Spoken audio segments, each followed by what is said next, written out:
안녕하세요. 반갑습니다. 한상욱 정원철의 한정판입니다. 반갑습니다.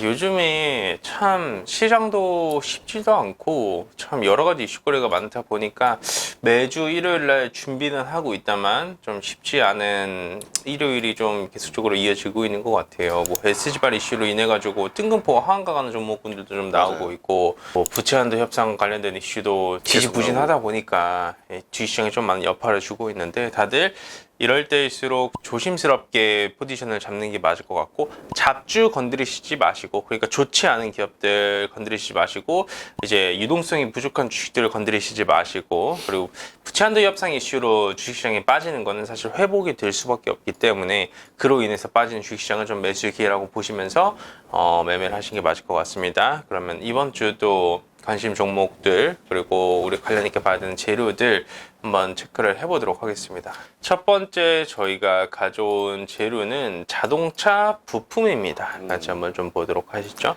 일단 자동차 쪽이 저번 달부터 사실 계속 좀 분위기가 좋았던 것 같아요. 맞아요. 대통령님도 현대 울산 가셔가지고 현대차 공장 가셔가지고 어떻게 하겠다, 뭐 정의선 회장님도 그에 맞춰서 어떻게 투자하겠다 이런 얘기 나오면서 자동차 관련주들이 당연히 뭐 현대차가 직접적인 수혜주겠죠. 근데 이제 아무래도 주식시장에서는 현대차의 무게감보다는 좀 더 탄력적인 친구들, 자동차 부품 주들도 워낙 많잖아요.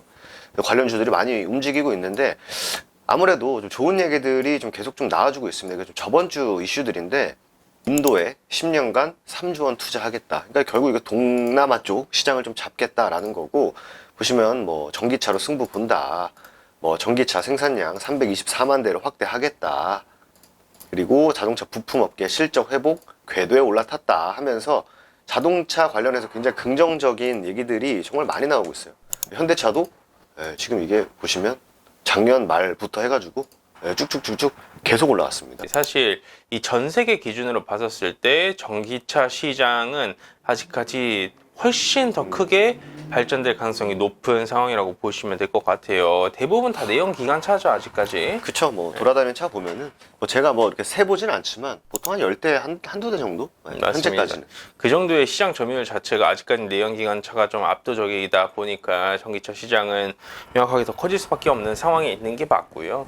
이제 그 와중에 현대차 같은 경우에는 뭐 인도 시장에서도 그렇고, 뭐 일본 시장에서도 그렇고, 미국 시장에서도 적극적으로 지금 공략을 해나가고 있습니다. 근데 완성차는 이 점유율 싸움이 사실 중요하긴 해요. 그래서 테슬라가 계속해서 가격 인하를 하며 어떻게 보면 점유율을 늘려 나가려고 하는 포지션 자체도 시장 점유율을 선제적으로 자리를 잡아가겠다. 그리고 시장 점유율을 잡게 되면 그건 이제 한 번 잡은 점유율은 또 쉽게 내려와 주지 않거든요. 그러다 보니까 딱 그런 상황이 있다고 보시면 될 것 같아요. 현대차도 뭐 10년 동안 얼마만큼의 뭐 생산량을 더 늘리겠다 이런 식으로 움직임이 나와주고 있는데, 그로 인해서 사실 실제 수혜를 받아줄 수 있는 기업군들은 부품 관련 기업군들이라고 볼 수 있죠. 그렇죠. 뭐 삼성과 협업하는 반도체 기업이 많은 것처럼 현대랑 또 협업하는 기업도 굉장히 많고, 뭐 미국의 특정 지역 그리고 우리나라의 특정 지역 이런 것들이 있는, 우리나라에서 울산으로 보시면 되시고, 이제 미국 같은 경우에는 조지아 쪽, 그쪽 관련주들 좀 보시면 되는데, 지금 뭐 지역 상관없이 그냥 뭐 너도 나도 그냥 현대차랑 한번 거래 한번 해봤다라고 하면은 굉장히 많이 올라가는 추세를 보이고 있고, 그리고 자동차 부품 안에서도 뭐 누구는 막 경량화 있죠. 뭐 자동차를 좀 가볍게 만드는, 그리고 누구는 그냥 단순 부품, 그 누구는 뭐 시트 이런 것들도 그냥 뭐 너나 할 것 없이 움직이고 있는 상황이다 보니까 자동차 쪽은 좀 관심을 좀 꾸준히 좀 가져봐야 되지 않을까 좀 말씀드리고 싶습니다. 사실 저희가 자동차 부품을 가져온 이유도 요즘의 트렌드라고 볼 수가 있는 것 같아요. 이번 주나 아니면 다음 주 관심 있게 봐야 되는 재료적인 부분은 나와주지는 않았거든요. 그런 재료가 나와주지는 않았는데, 결국 재료보다 더 중요한 건 시장에서의 돈의 플로우, 이 돈맥을 찾는 게 굉장히 중요하고, 지금 대한민국 주시장 안에서는 명확하게 자동차 부품 쪽으로는 수급이 들어가지고 있다라고 보시면 될 것 같아요. 개별 테마는 언제든지 하락장에서는 올라가도 시장의 반등이 나와주기 시작할 때에는 이게 연속성을 가져주지 못하는 경우가 많아요. 그래서 종목 선정을 할 때는 언제나 섹터를 기반으로 보셔야 된다. 그리고 자동차는 명확하게 과거에 차화정 시대도 있었잖아요. 그렇죠? 예, 우리가 관심 있게 봐야 되는 섹터가 맞다라는 말씀 드리도록 하겠습니다. 올해 사실 뭐 반도체, 뭐 바이오, 2차 전지 막 한 바퀴를 쭉 돌 때 자동차가 그렇게 막 엄청 주목을 받지는 못했어요. 근데 이제 그런 친구들 다 한 바퀴씩 돌고 나니까 자동차 쪽도 한번 이렇게 건드려 주는 게 아닐까, 좀 관심 있게 보셔야 되지 않나, 이렇게 좀 생각을 하고 있습니다. 돈이 막 엄청 예전만큼 활발하게 돌지는 않고 있어요. 그래서 저번 주에도 시장을 보면서 5거래일 연속 하락 마감을 한 게 굉장히 보기 드뭅니다. 사실 이게 지금 저번 달부터 요번 달까지 계속 이런 흐름을 보이다 보니까 말씀하신 대로 테마도 되게 반짝해요. 그냥 반짝하고 끝나고, 반짝하고 끝나고, 이슈 나오면 반짝했다 끝나고, 이럴 때일수록 확실히 뭔가 업종이 쭉 끌고 갈 수 있는 그런 또 업종을 좀 선별하는 게 좀 중요하다, 이렇게 좀 말씀을 드려야 될 것 같습니다. 완성차를 보시기보다는 그 완성차에 들어가는 부품 관련 기업군들을 관심 있게 보시는 게 합리적인 초이스이지 않을까 싶습니다. 뭐 화신, 뭐 SL, 뭐 아진산업, 트렉스 기업은 정말 좋은데 주가는 참 무겁죠. 그쵸. 아무래도 지금 조금 덜 한 게 자율주행이에요. 지금 자동차 부품 안에서 뭐 전기차, 금요일날 수소차도 움직였죠. 근데 이제 보통 미래차 하면은 전기차, 수소차, 자율주행차 이렇게 좀 나누는 편인 것 같은데, 자율주행차는 아직 시장에서 그렇게 큰, 아직은 관심을 좀 못 받고 있지 않나, 좀 볼 수 있을 것 같아요. 이 기업은 이제 PBB라고 해가지고 굉장히 조금 고객의 니즈에 맞는 이런 차별화된 전략을 현대차하고 좀 같이 구상을 해나가고 있는데도 불구하고 주가 자체는 우상향의 기조를 그려주는 거지, 뭐 탄력적인 시세 이런 거 좀 아닌 것 같습니다. 자율주행도 얘기가 나올 수 있으니까 꼭 관심 있게 좀 지켜보시면 좋을 것 같고, 큰 틀에서는 일단 자동차를 보자. 그리고 또 이제 그럼에도 또 잔잔바리, 또 이제 주식시장은 어쨌든 이슈도 한번 꼭 봐야 되기 때문에 겉절이 테마. 겉절이도 하나씩 한 번씩 좀 보도록 하겠습니다. 요즘 말도 많고 탈도 많은 게 지금 구제역이에요.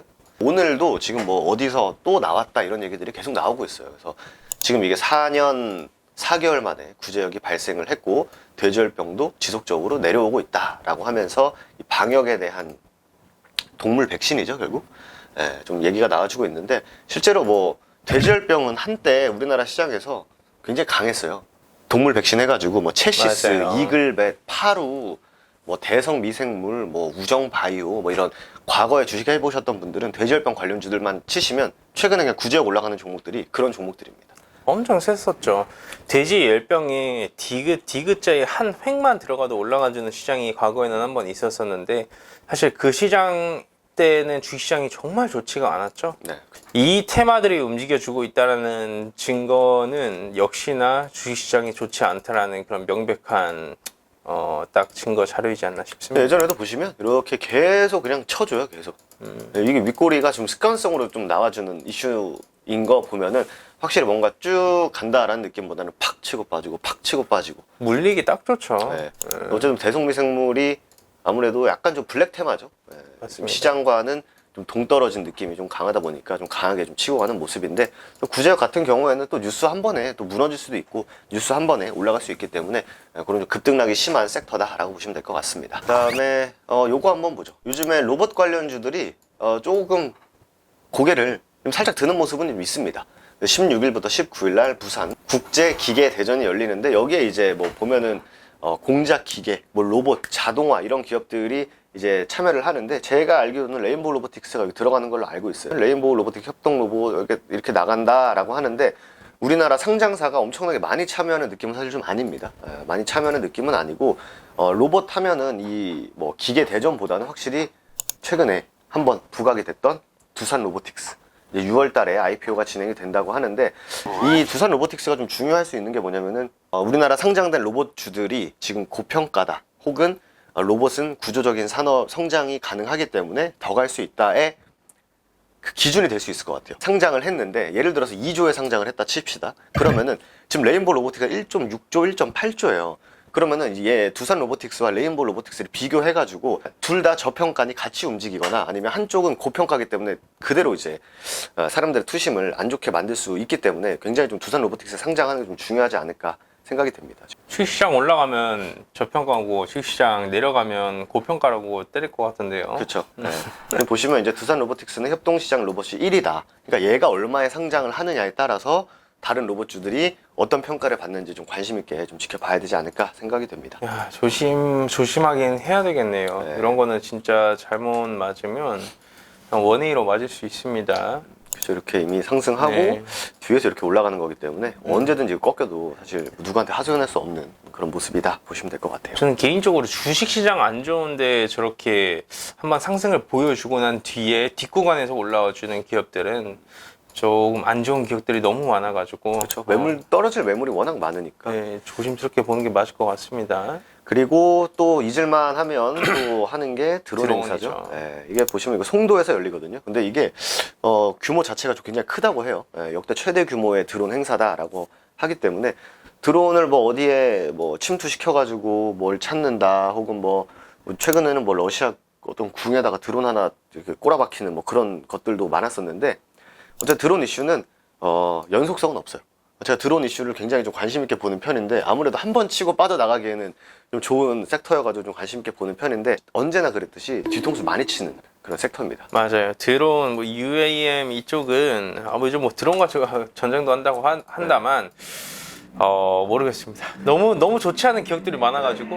네. 네온테크 이게 대표적인 좀 드론 관련주잖아요. 네. 보시면은 계속 그냥 뭐 아름다운 양봉으로 마무리한 적이 없습니다.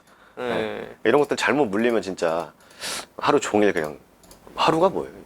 계속 맞을 수 있는 네. 거죠. 몇 개월간 고생합니다. 이런 기업군들은 조심하자. 그리고 몇 가지만 더 보면은 이제 배터리 데이가 5월 18일 날 개최가 되는데 이 특정 어떠한 게 딱 포커스가 주제가 되진 않아요. 보면은 여기 계속 뭐 리튬 항전지, 전고체 배터리, 실리콘 음극재 등등 리튬 배터리 등등 전반적인 좀 이렇게 좀 추상적이다라고 볼 수 있기 때문에 뭔가 특정 하나에 집중되는 느낌은 없는데 최근에 이제 배터리 관련주들도 좀 몇몇 종목들이 좀 안 좋은 흐름을 보였었죠. 이게 반등의 시작이 될지 아니면 그냥 유야무야 또 지나가는 그런 행사가 될지 좀 지켜볼 필요가 있고 마지막 하나만 더 보면 뭐 지금 3주째 얘기 나오고 있는 겁니다. 지겹게 지금 AI의 얘기가 너무 많이 나오고 있어요. 맞습니다. 근데 시장에서는 뭐 그렇게 크게 반응 안 네. 해주고 있죠. 근데 왜 자꾸 이렇게 얘기가 나오는지는 모르겠는데 제가 저번 시간에 말씀드린 이제 5월, 6월 달에 이제 대기업들이 이 AI, 인공지능, 챗 GPT 이런 것들 많이 내놓다 보니까 약간 이렇게 좀 건드려 주는 것 같은데 마찬가지로 AI도 로봇 관련주와 비슷하게 이게 이미 시장에서 상승을 했다가 이렇게 좀 뒤에서 다시 이렇게 좀 올라오는 느낌이 강하다 보니까 마찬가지로 이거 떨어질 매물들이 워낙 많다. 옛날이었으면 상한가에 올라가도 이상하지 않은 재료들이 사실 그렇게 크게 반응을 해주지 않는 것도 어떻게 보면 매물도 많고 재료에 어느 정도 적응이 된 상황이라고 보시는 게 맞을 것 같아요. 사람들도 자극적인 음식을 계속 먹다 보면 그 자극적인 음식이 더 이상 자극적이지 않게 되는 거잖아요. 매운 음식도 계속 먹다 보면 그 음식이 그렇게 맵다라는 걸 못 느끼는 것처럼 이런 재료 또한 마찬가지로 어떠한 특정 이슈들이 꾸준히 나오게 되면 그 이슈에 적응이 되어버려서 반응해주지 않는 경우도 많다. 신선도가 좀 떨어진다고 볼 수 있죠. 맞아요, 맞아요. 한 가지만 딱 짚고 넘어가면은 일단 이게 정부 부처 주간 일정인데 월요일 날 원전 관련한 얘기 하나 정도 볼 수 있을 것 같고 정부 출범 1년 되는 상황에서 활력을 되찾았다라고 보시면 될 것 같고 목요일 날 한 개 더 있거든요.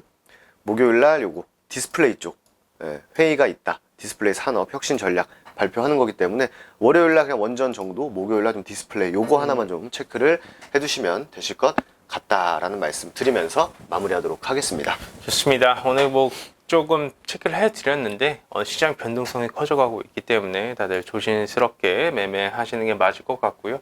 때로는 매매를 잠시 쉬는 것도 하나의 방법일 수 있다라는 말씀드리며 마감하도록 하겠습니다. 한상우 정원철의 한정판이었습니다. 한정판이었습니다. 감사합니다.